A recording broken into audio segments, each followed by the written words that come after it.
Hi, Suzanne Hemmett, founder of Collective Herd and creator of the Savvy Business Leadership Alliance. This is video 3 in the Grow Your Business with Confidence series. In the first video, we talked about how do you know what to do. We talked about looking at your greater vision and having that inform your goals, which inform your projects, which inform your day-to-day tasks. In the second video, we looked at how you can't manage time, but you can manage your priorities, and you needed to look at your values to determine what you want to block time for and how to block that time so that you fit in all the things that you know you need to do to achieve your goals. In this video, we're going to look at your secret saboteur. And when I say secret saboteur, what do I mean? Often on our way to our goals, even though we know what we're supposed to do and we block the time to do it, we shoot ourselves in the foot or do something that it goes against everything that we say we want to do. Like for instance, let's say you want to lose weight. You know what you're supposed to do. Eat less, exercise more. You should have more vegetables, drink more water, stay away from the junk food, get out to the gym, get out walking, do things active. You know you're supposed to do that. But what happens is you go along really, really well and you start to feel like you're actually making progress, but there's something in your brain that says, ooh, this is different. I'm not comfortable here. And all of a sudden, you find yourself in a situation where you're tempted by something tasty or maybe an alcoholic beverage when you're out with your friends, and suddenly you're self-sabotaging by having that treat. Another thing that we do is we might, in a relationship, if we're progressing to take the relationship to the next level, we might pick a fight over some stupid thing. Self-sabotage our progress in the relationship. So there's a number of different reasons why people self-sabotage. Let's look at those. So the first reason is worthiness. Sometimes we don't feel like we're worthy of the goals and success that we're looking to achieve. So we self-sabotage so that we fulfill our own limiting beliefs. Another reason is to maintain control. When you're striving for a goal, you usually have never been in that place in life or have achieved that success, so it feels unfamiliar. It's kind of scary. You don't know what to expect. You're not in control of what might happen once you get there. So you self-sabotage because as long as you're where you are familiar, you know what's going to happen and you have control over the situation. Another reason we self-sabotage is the imposter syndrome. So that's when you have this perceived fraudulence. You think that you're not as good as other people think you are, or somehow you're not qualified to be doing what you're doing or talking about what you're talking about. And so you self-sabotage because you think you might get found out. People might point their finger and say, she doesn't know what she's really talking about.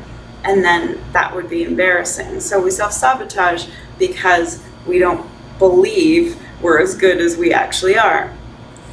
Then this familiarity. It's that saying, the devil that you know is the one better than the one that you don't.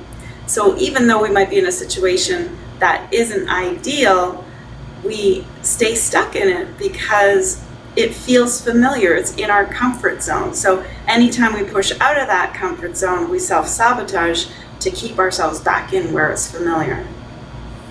Another reason is a scapegoat. We use self-sabotage as a scapegoat.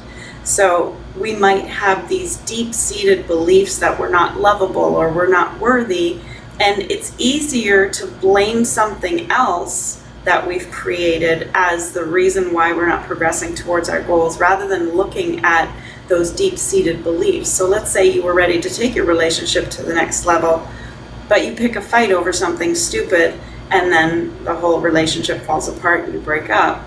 It's easier to say, oh, well, we had this stupid argument about this silly thing, rather than looking at your own fear that you might not be lovable.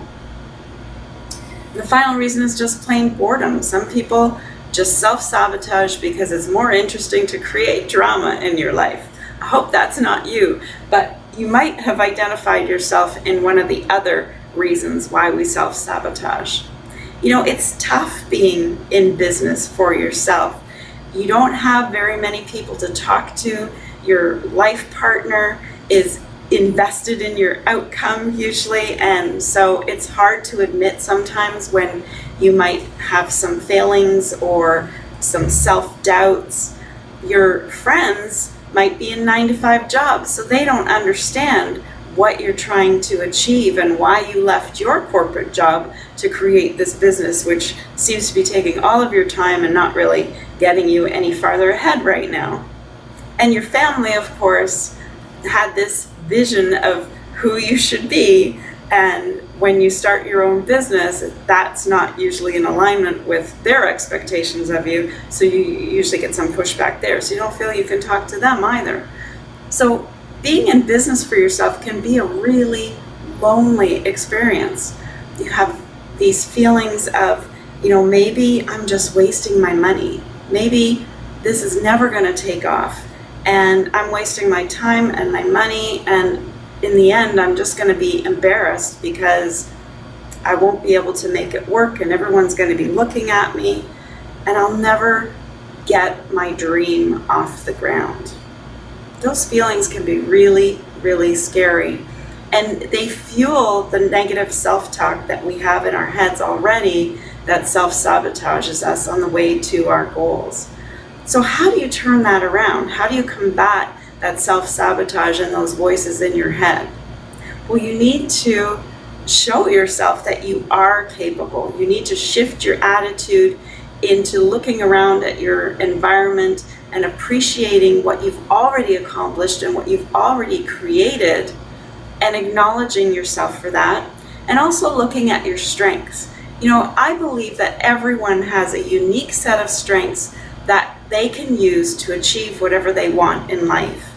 And you might be comparing your beginning to someone else's middle or end and finding that you fall short. But you've got to remember that they started right where you were. And they are not a carbon copy of you, and you are not a carbon copy of them. So it is logical that your journey is going to look a little bit different than theirs. You want to look at what your unique set of strengths are, your characteristics, your qualities, your life experiences, because that's what you bring to the table. When you look at what your strengths are and leverage those, rather than trying to follow exactly in the footsteps of somebody else who has a different set of strengths, you're going to find that you achieve a lot more success. So throughout these videos, we've touched on a few things. Touched on strengths, we've touched on attitudes, we've touched on values, we've touched on vision, and we've even touched a little bit on your intuition or your gut feeling or following your passions.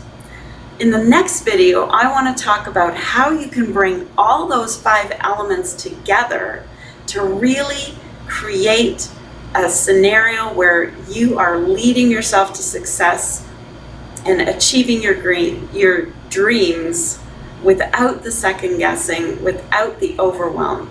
So stay tuned for the next video, and I'll see you then.